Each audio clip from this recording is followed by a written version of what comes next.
Muito bem, estamos ao vivo. Estamos ao vivo agora em mais um webinar, o último da semana aqui da iniciativa Comunidade, iniciativa FDC para Tempos Desafiadores. Eu sou o Tomás Castilho, seu host, e hoje eu tenho o prazer de receber aqui na nosso estúdio virtual o professor Humberto Falcão Martins, professor da Fundação Dom Cabral do Centro de Gestão Pública. Tudo bom aí na sua quarentena, professor Humberto? Tudo ótimo, tudo muito bom. É um prazer imenso estar aqui com vocês, com você, Tomás, com os que nos ouvem e nos veem, para explorar esse tema. E é um tema complexo, né? Talvez um dos mais complexos hoje que a gente tenha para discutir acerca do ambiente em que a gente está, de coronavírus, Covid-19, quarentena. E primeira dúvida, primeira questão que eu acho que é interessante a gente levantar é: a gente está falando de reforma do Estado ou reforma administrativa? Queria que você começasse por aí, professor. Vamos lá. Sem dúvida, é um tema complexo e é um tema perene, muito embora a gente não lide com as reformas todos os dias, mas já há uma trajetória delas, não é? E por um lado, quer dizer, é claro que as organizações nunca são estáticas, né? Nenhuma delas, nem as estatais, nem as empresas, nem as ONGs. Há uma dinâmica de coisas que vão mudando ao longo do tempo, de inovações que vão ocorrendo, às vezes na calada da noite, algumas transformações vão de fato acontecendo. Mas quando a gente fala de reformas, a gente está falando de transformações mais estruturais, né? Tanto transformações relacionadas a novos papéis que surgem, né? Quanto transformações relacionadas a novos meios para desempenhar papéis mutantes ou não, né? Daí o sentido da reforma do Estado está relacionado a uma perspectiva mais abrangente e mais finalística, né? Direcionando o Estado a novos papéis, né? Há dois grandes vetores aí, direcionadores de novos papéis, que é a pluralidade de demandas, a tipicidade das demandas, né? Por parte da sociedade, como é que as funções, os papéis do Estado se imbricam com as funções e os papéis de outros agentes públicos e privados para o trato de problemas públicos. Então, o Estado é um conjunto de arranjo que está inserido num ambiente muito dinâmico, e quando essa dinâmica impõe novos papéis ou quando há novas formas de executá-lo por meio de novas tecnologias, etc., esses debates começam a ganhar forma e a ganhar corpo sobre reforma do Estado, né? A ideia de reforma administrativa está mais relacionada historicamente a uma reforma de meios, né? Portanto, a ideia da reforma do Estado evoca de uma maneira mais abrangente mudanças de finalidade e de perfis de papéis, e a reforma administrativa evoca mais uma transformação, uma adequação de meios para cumprir esses papéis. De modo que são conceitos muito complementares, né? Se a gente olhar em perspectiva, o Brasil já passou por ciclos, né, de reforma do Estado, muito embora se denominassem à época reformas administrativas, como na era Vargas, que estava claramente preparando o Estado para assumir um papel dinâmico no desenvolvimento do país, no processo de industrialização, de substituição de informações. No âmbito do Decreto-Lei 200, também chamado de reforma administrativa, mas, na verdade, era uma reforma muito mais ampla do Estado, que buscava estabelecer o que se convencionou chamar à época da administração para o desenvolvimento, de novo o Estado se preparando para assumir um novo conjunto de funções para o desenvolvimento. A reforma gerencial de 95, né? Essa sim se denominava reforma do Estado, né? Era uma nova era de reforma do Estado, o perfil do Estado estava mudando, né? Nos anos 90 e daí em diante. E o que se sinalizou desde o ano passado, no governo Bolsonaro, é a disposição de se propor uma reforma administrativa, mas muito focada nas pessoas, na gestão de pessoas, né? Ou para proporcionar, ou para melhorar a gestão de pessoas na administração federal e aí talvez por embalo nas outras, né? Nas estaduais e nas municipais. Então, a variação do sentido, ela oscila em torno de uma perspectiva mais ampla de redefinição de função do Estado ou de uma perspectiva mais instrumental de otimização dos meios, né? Bom, o que faz a gente, depois desse panorama que você trouxe, vir a pergunta meio que essencial, né? Por que essas reformas são necessárias hoje?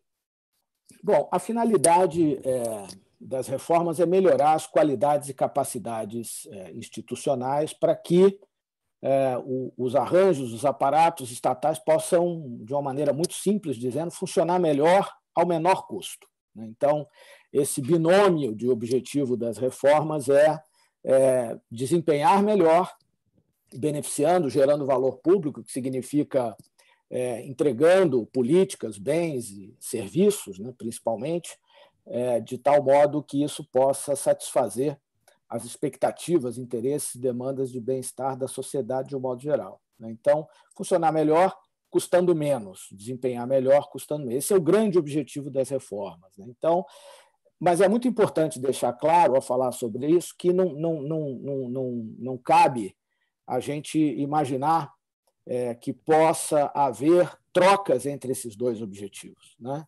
Ou seja, não dá para imaginar uma reforma voltada a fazer custar menos, né, às custas do bom desempenho do Estado, inclusive, né? E, da mesma forma, que não dá para imaginar melhorar o desempenho do Estado a um custo maior ainda para a sociedade, um custo maior relativo, obviamente. Então, essa questão de é importante pensar de maneira integrada nos ganhos de eficiência, de eficácia e de efetividade do aparato estatal. Esses são os grandes objetivos da reforma, né?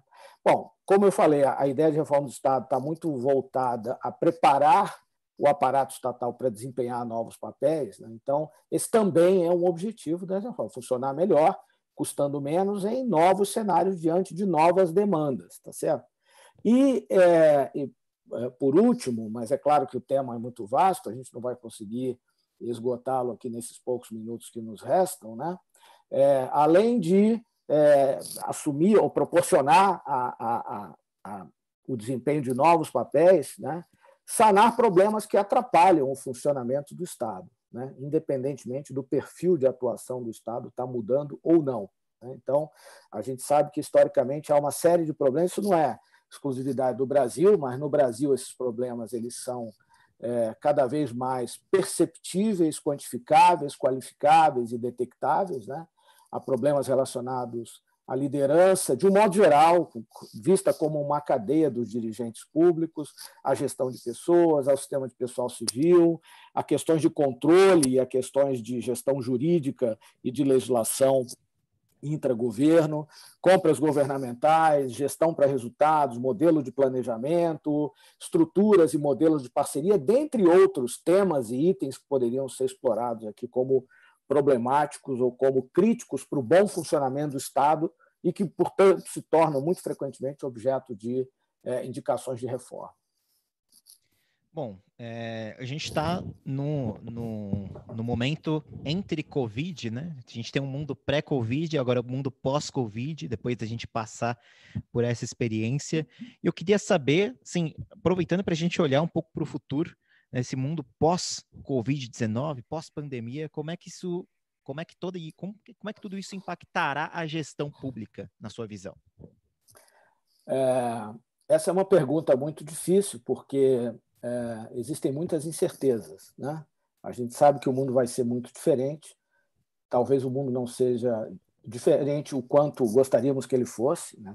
Ou seja, talvez a gente, num certo sentido, perca a oportunidade de realizar grandes mudanças nesses momentos de crise, né?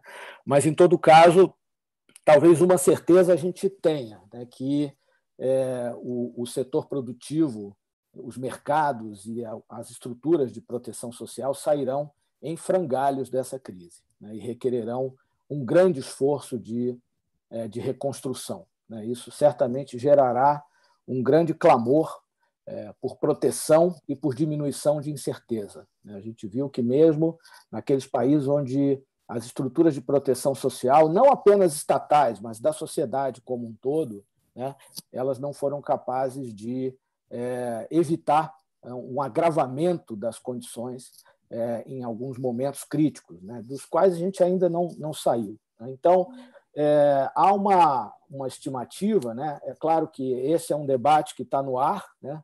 Muita gente interagindo, mas há uma estimativa de que o mundo pós-Covid, em relação à gestão pública, será um mundo de relativo maior ativismo estatal, né? Nas horas muito críticas, o Estado é o ator que é chamado a intervir e tentar atuar como concertador, se me permite o jogo de palavras, num duplo sentido, com S e com C, né? Ele vai ter que consertar coisas que se estragaram e ele vai ter que atuar como orquestrador desses concertos coletivamente, né? De uma série de formas, injetando dinheiro, né?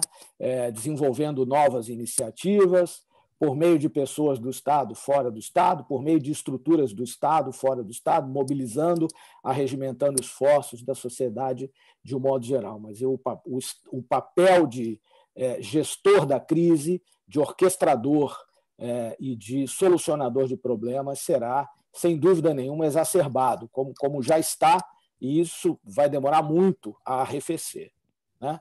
E provavelmente isso vai se tornar um novo padrão de atuação estatal em busca de autonomia em relação a algumas coisas, a alguns segmentos industriais, a indústria da proteção. Enfim, eu acho que uma consequência mais concreta disso é a ampliação das políticas de bem-estar, a ampliação do aparato de bem-estar social, estatal e não estatal, e o crescimento da indústria do bem-estar. O bem-estar não é apenas um tema de política pública, também é objeto de atividade empreendedora, os segmentos da saúde, segmentos de saneamento, segmentos de assistência e outros, a educação incluída, como sempre, em tudo, enfim, combate à pobreza e desigualdade. O mundo vai sair disso muito mais desigual, né?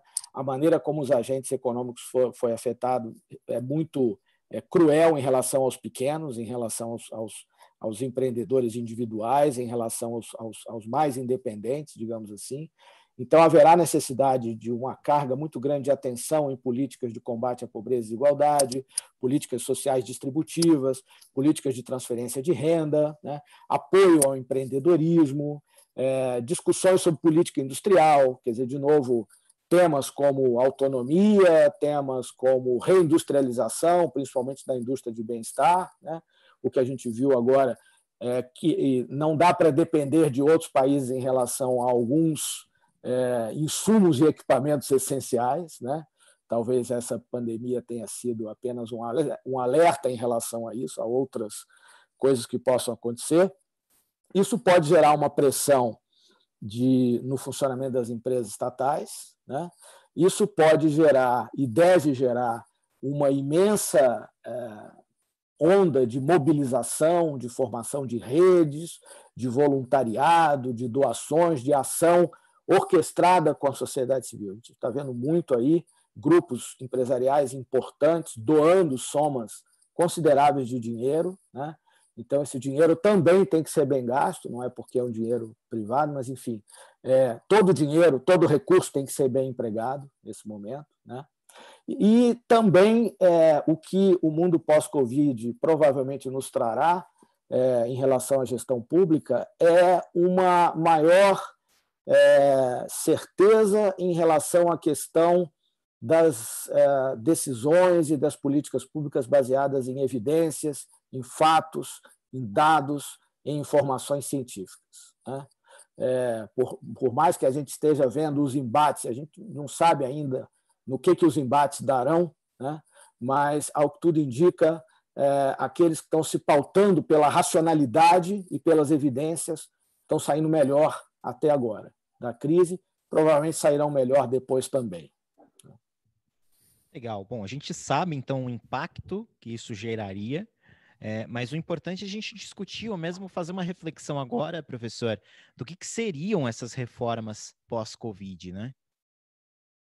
O que seriam essas reformas? De um modo geral, a gente pode falar isso de um modo mais amplo, geral, e de um modo mais específico, né? Então, eu creio que isto nos levará a um debate e a uma série de práticas, a uma nova ambiência para uma nova era da reforma do Estado no sentido mais abrangente, né? De não apenas se debater a otimização dos meios, né? Sejam eles orçamento, pessoas, ou qualquer suprimentos, etc., mas de se discutir e se estabelecerem critérios, enfim, e indicações em relação a um novo papel que o Estado deverá assumir no mundo, de um modo geral. Aí eu acho que não haverá Claro, haverá diferenciações, alguns países são diferentes, enfim, mas até aqueles países que a gente considerava mais distantes do padrão de democracia representativa capitalista ocidental, já há muito tempo já embarcavam num padrão de reforma do Estado também semelhante a esses países, né? Então, acho que volta uma discussão e volta uma onda de reforma do Estado de uma forma mais abrangente, né? Para justamente dar concretude a esses novos papéis, né? De papel corretivo e atenuador da crise, talvez isso seja mais sentido num primeiro momento, e um papel transformacional, né? Não vamos esquecer aqui que, e esse é um ponto muito importante, que foram justamente grandes crises, né? Lembrar, há pouco tempo, há poucas décadas atrás, a Segunda Grande Guerra, por exemplo, né? Que a partir do cenário de devastação da sociedade e das instituições se criaram grandes países, né? A gente tem grandes exemplos na Ásia, como o Japão, como a Coreia, dentre outros, né? Então, a crise é sempre uma oportunidade de reconstrução, né? Em parte em novas bases, em parte com velhas estruturas, ou um grande processo de transformação das estruturas também. E o que se aposta hoje é que vai sair melhor e na frente, né, da crise do Covid quem for capaz de praticar essa ambidestria estratégica, né? Acudir o presente, né, de maneira emergencial, evitando que o pior aconteça, e, ao mesmo tempo, reservar uma parte do cérebro, né, da inteligência, do debate, da mobilização, da atuação, para pensar o futuro, mesmo num momento crítico, né?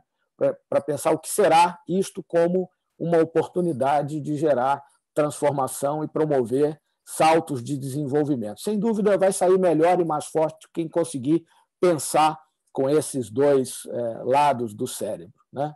Então, haverá uma pressão para assumir novas funções e, ao mesmo tempo, tratar as disfunções do passado, né? Não dá para pensar em voltar para uma normalidade. Não haverá mais a normalidade que havia há 1, 2, 3, 4 meses atrás, né? Nós não voltaremos a essa normalidade e, num certo sentido, não queremos também. Quer dizer, queremos aproveitar o que está acontecendo como uma grande oportunidade de alavancar uma nova fase de melhoria de bem-estar no mundo de um modo geral e no Brasil de um modo muito particular, né? E há muitos perigos e há muitos desafios nessa trajetória, sem dúvida. Acho que o principal deles é a gente conseguir engatar um inevitável ciclo de ativismo estatal, né, sem que isso resulte num padrão de estatismo, no sentido dirigista da palavra, né, de estatismo dirigista, que possa, de uma certa forma, ofuscar as instituições democráticas e as iniciativas da sociedade civil organizada e a dita também desorganizada, e sem que isso implique num processo crescente de burocratização da sociedade. É claro que esse é um ponto crítico, é claro que esse é um grande perigo, né? Como ter um Estado ativo, né, sem ser um Estado profundamente interventor e que queira ampliar o seu aparato para se desincumbir dessas funções mais ativas de gestor de políticas públicas, né? A resposta para isso, né, é conceitualmente muito simples, mas muito difícil de ser colocado em prática, né? É mobilizar outras capacidades e qualidades estabelecidas, já instaladas na sociedade, do setor privado, do terceiro setor, da sociedade civil dita desorganizada, da sociedade em rede, dos indivíduos hiperconectados, né? No sentido do Estado atuar como, de fato, um orquestrador, um mobilizador, né? E utilizar vamos dizer assim, a estrutura dessas instituições da sociedade civil, do setor privado e os próprios indivíduos mobilizados, no sentido de dar vazão às iniciativas necessárias para que um trabalho de reconstrução aconteça, né? Então, acho que esse é um dos grandes desafios, o ativismo estatal sem estatismo e crescimento ordenado, desordenado, muito pior, do aparato estatal, ampliando a participação desses atores, tanto os públicos, e aí tem embutida uma questão, uma discussão federativa, no caso brasileiro, que é importantíssima, né?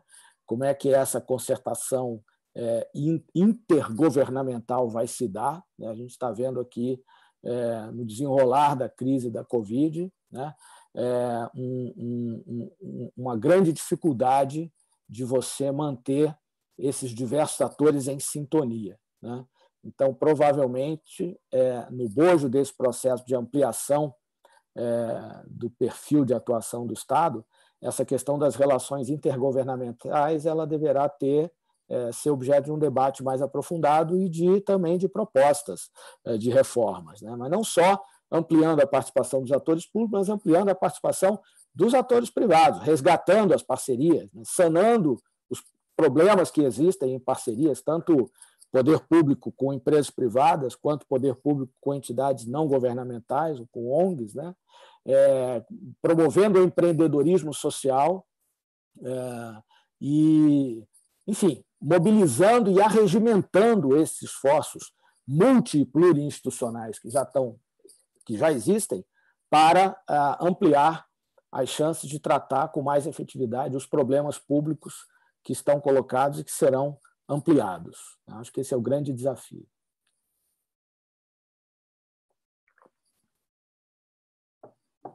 Opa, estou no mudo, voltei. Você estava no mudo. Mas, assim, vale perguntar, depois de tudo isso, assim, há espaço, clima para esse tipo de reforma? Essa é a grande questão, né?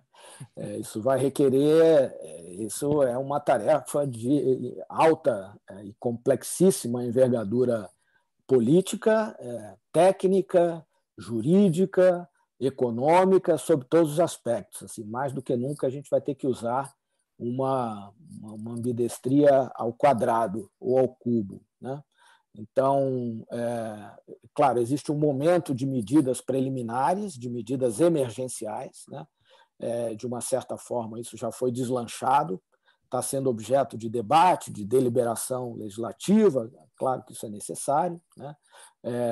Várias medidas, apoios, auxílios, ajudas, subvenções, contratação emergencial de pessoas, procedimentos céleres de aquisições, enfim, já há uma série de medidas tomadas, mas essas são medidas emergenciais e que, ainda assim, em torno delas, há algum debate e até mesmo algum embate, né, que requereriam maior coordenação, né?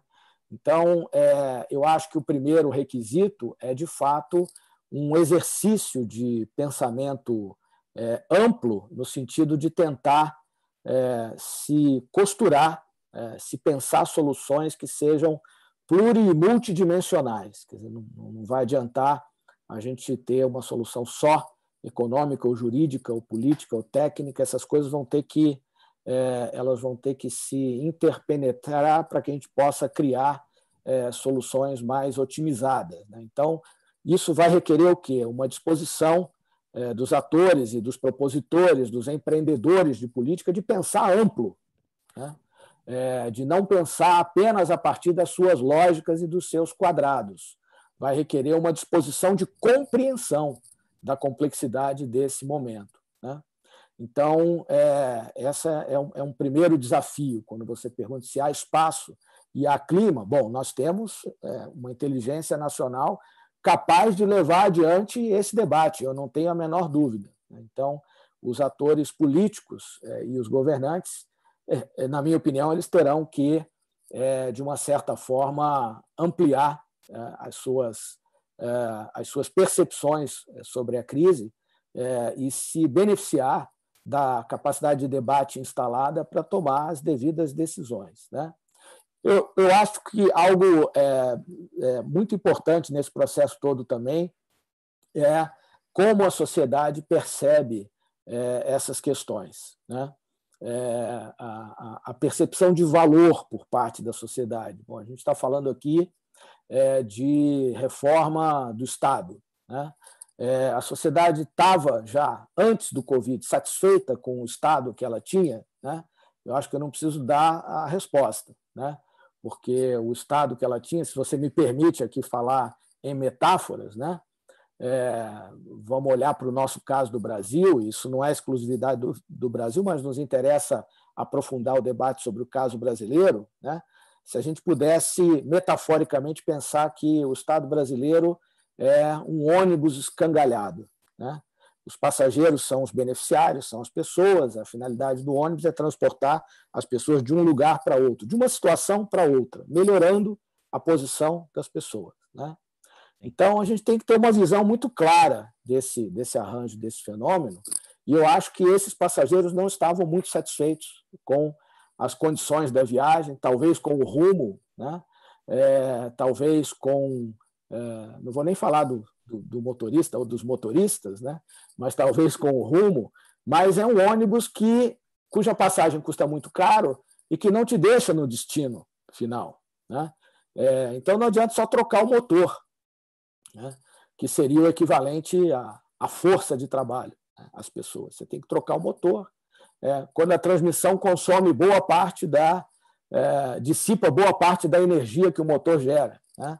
Eu não espero que o nosso ouvinte, telespectador, seja um grande entendedor de mecânica, eu também não sou, mas assim, o motor ele converte, né, um combustível, uma energia em movimento, e a caixa de transmissão tem que fazer chegar isso na roda, né?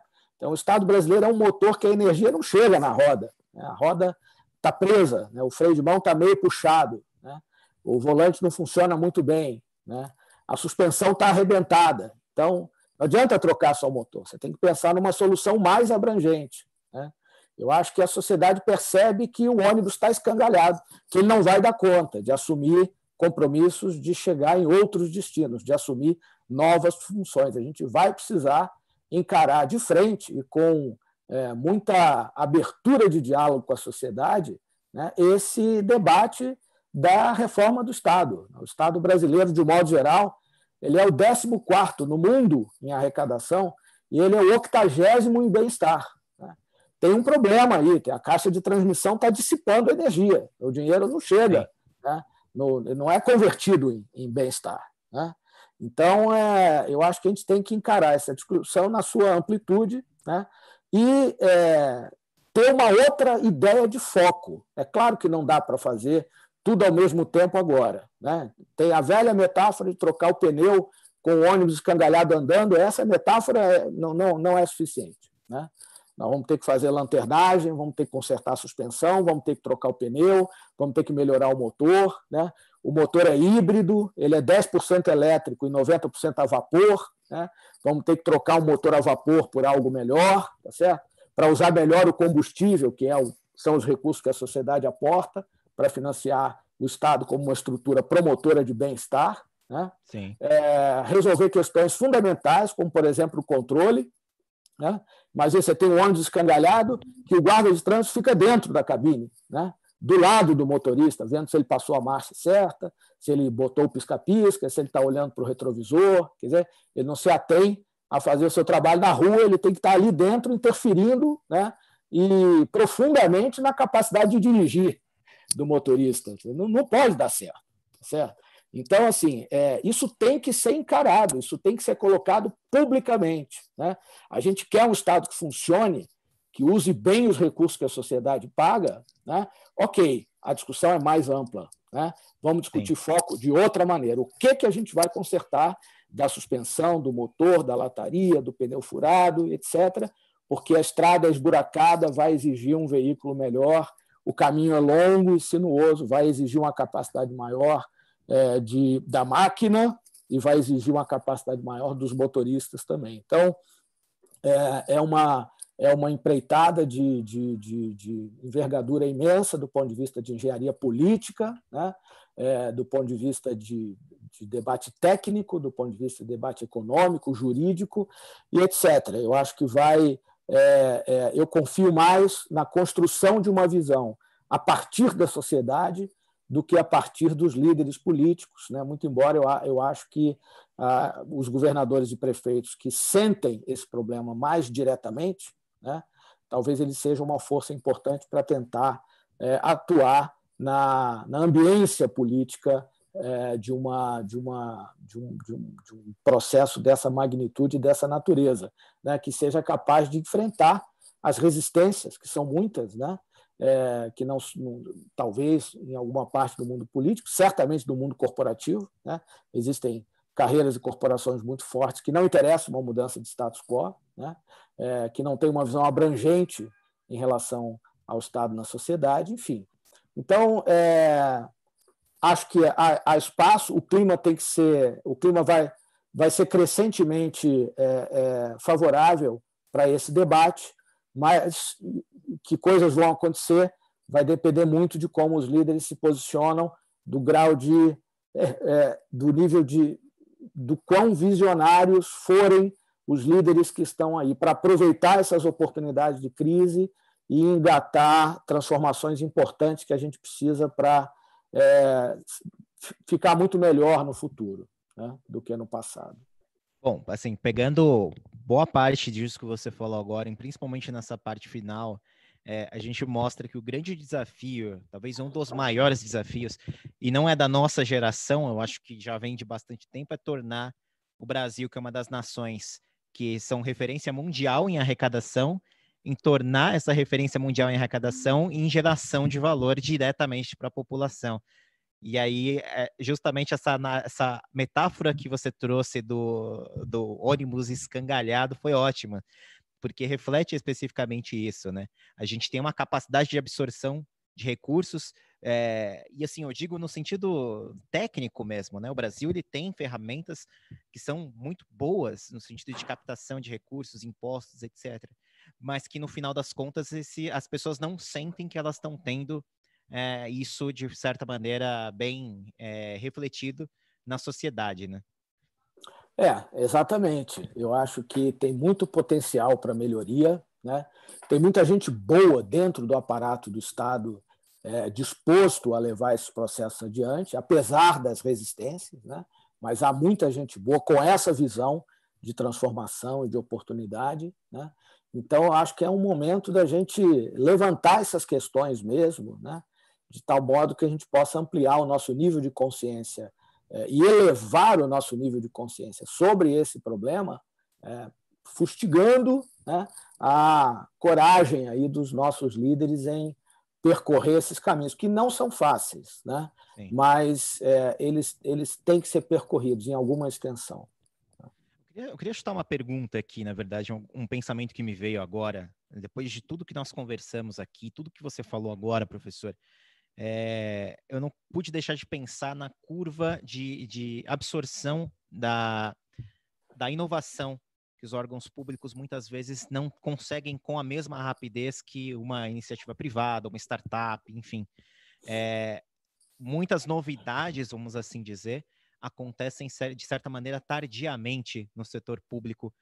Na sua visão, assim, não precisa trazer detalhes, até porque é uma pergunta de supetão, mas na sua visão, como é que a gente consegue absorver um pouco desse mindset inovador, um mindset mais rápido dentro do setor público?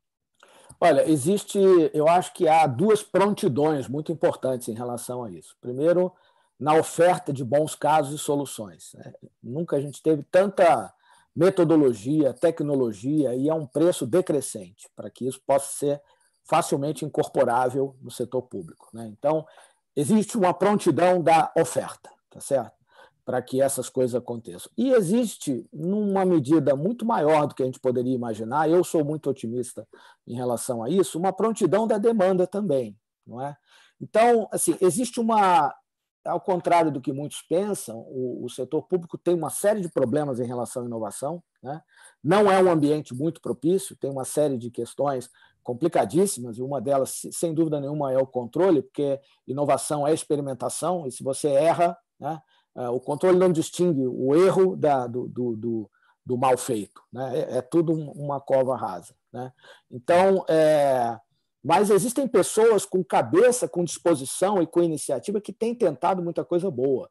Eu diria que existe um processo de transformação silencioso na administração pública, né? Então, vários governos têm progredido muito, inclusive o governo federal, em inovando em relação a processos, em relação, principalmente aquilo que envolve você reimaginar o negócio, a transformação digital, você reimaginar o negócio a partir de plataformas de entrega de serviço totalmente em bases digitais. Então, há muitos avanços em relação a isso. Não é uma porta fechada, né? É uma porta que está entreaberta, mas ela precisa ser escancarada, né? Isso precisa ser incentivado. Se houver incentivo, né, eu não tenho dúvida que haverá uma resposta muito boa e muito positiva. Em geral, os servidores são muito mais abertos à inovação do que a gente pensa. Muito bom. Bom, professor, a gente está faltando aí uns 14 minutos para nós encerrarmos aqui esse webinar. Vamos aproveitar para trazer algumas perguntas que o nosso nosso querido Oráculo Washington, que está aí com vocês no chat, ele selecionou. Então vamos lá buscar aqui. A gente tem a pergunta da Karine Kesk. Espero ter falado o seu nome certo, Karine. Quais seriam, em sua visão, professor, os maiores paradigmas a serem quebrados no aperfeiçoamento da máquina pública no tocante aos meios usados pelo Estado? Uma boa pergunta essa, hein? Essa é uma pergunta profunda, né? Os principais paradigmas, né? Eu acho que eu vou reduzir um pouco a ideia de paradigma, assim, mas eu acho que são questões que mereceriam, né, uma atenção, como eu mencionei agora há pouco, a questão do controle, por exemplo, né? Então, eu acho que a questão do controle ela é muito crítica, muito mais do que a gente imagina, né?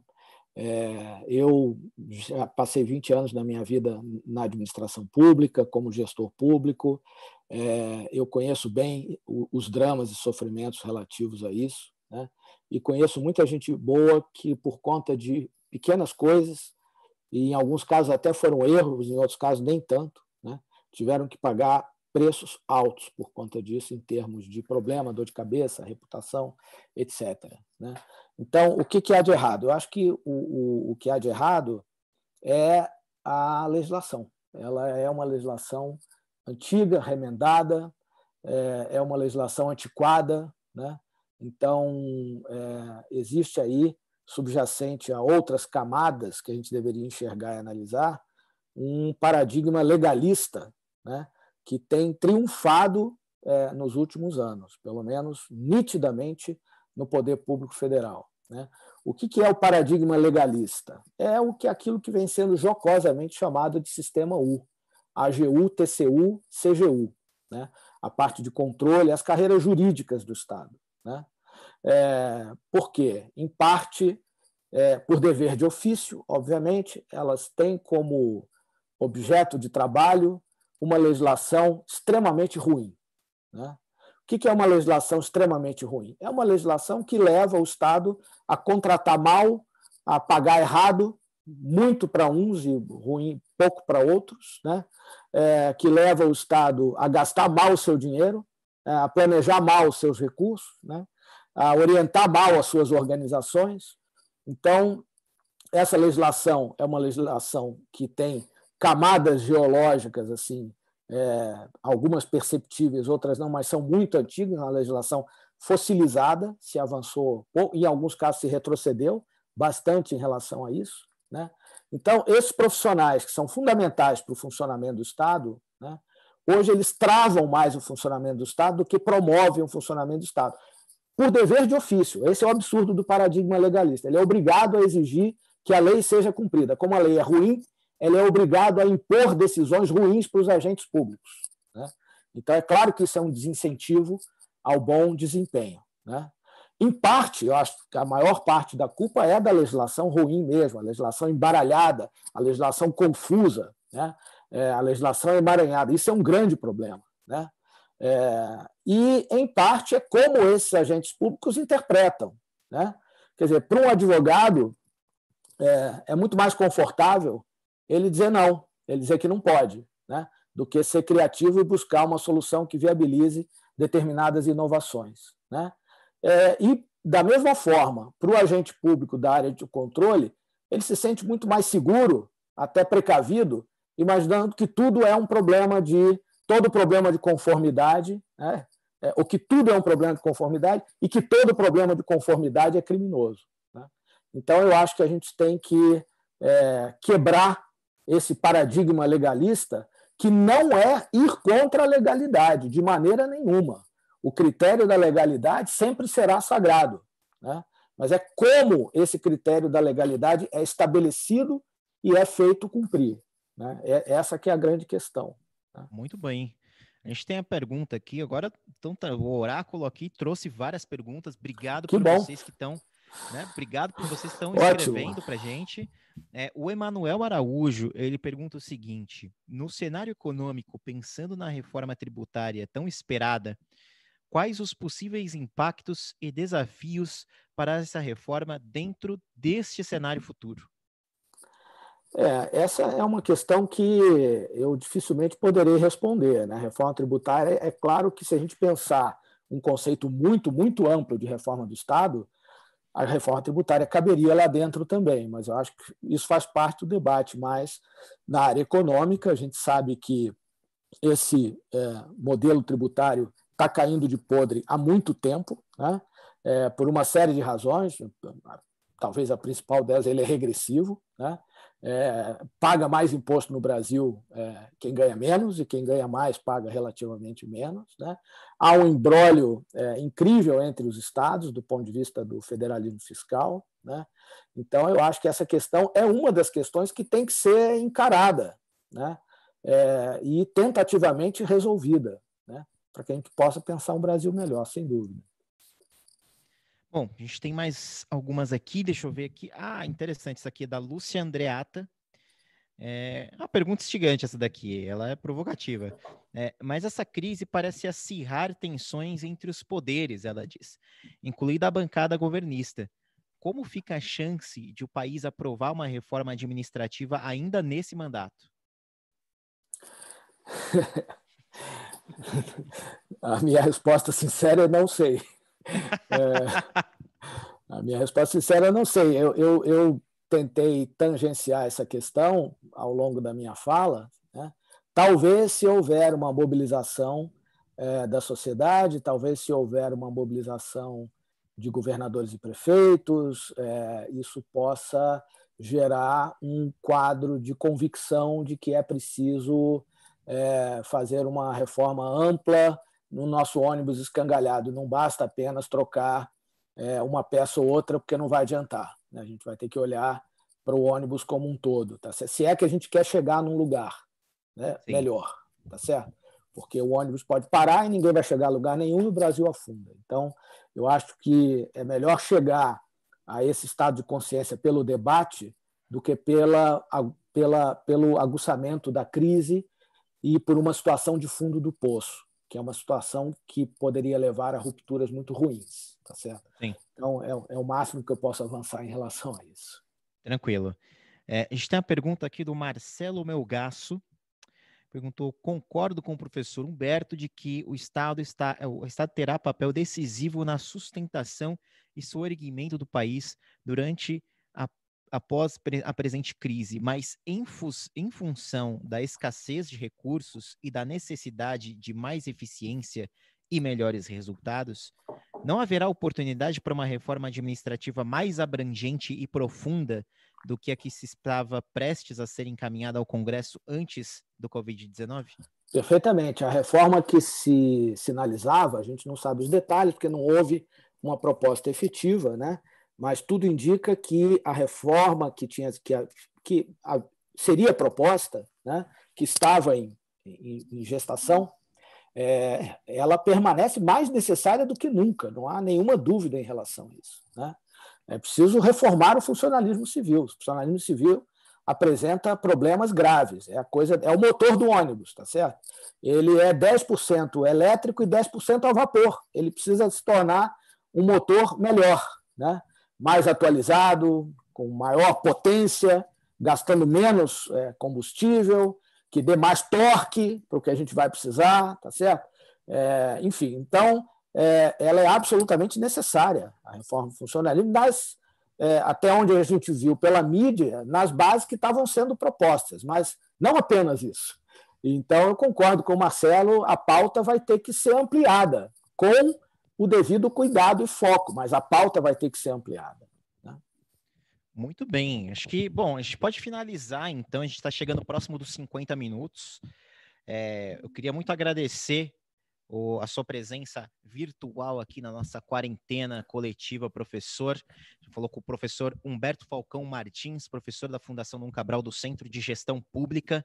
Obrigado pelo seu tempo, pelo conhecimento hoje disseminado, professor. Eu que agradeço, é um prazer, uma pena que seja tão breve, né? Se há perguntas ainda sem resposta, eu gostaria de mandar posteriormente por e-mail. Um prazer imenso conversar com vocês. Muito obrigado pela atenção.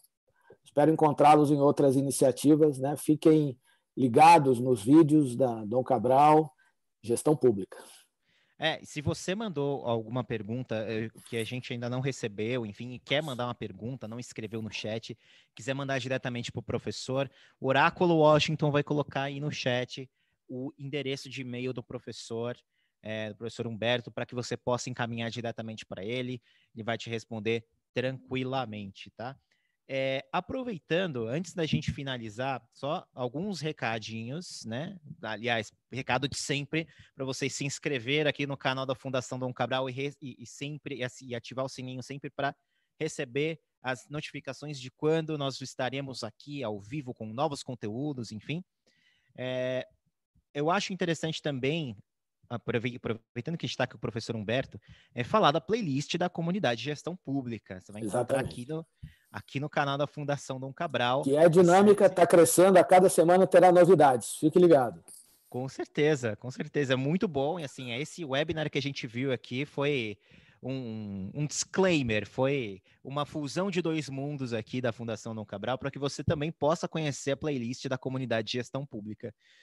E também falando da mudança de formato que nós vamos adotar a partir da próxima semana. Próxima semana nós vamos ter 3 transmissões semanais. A gente vai ter aqui uma transmissão na segunda-feira, já com a programação fechada, que eu vou passar para vocês neste instante. Deixa eu só recuperar aqui, porque eu já perdi essa comunicação. Vamos ver aqui. Aqui está. A gente vai ter novamente, no dia 20 de abril, novamente às 16 horas, a gente vai estar refletindo sobre o legado em tempos desafiadores.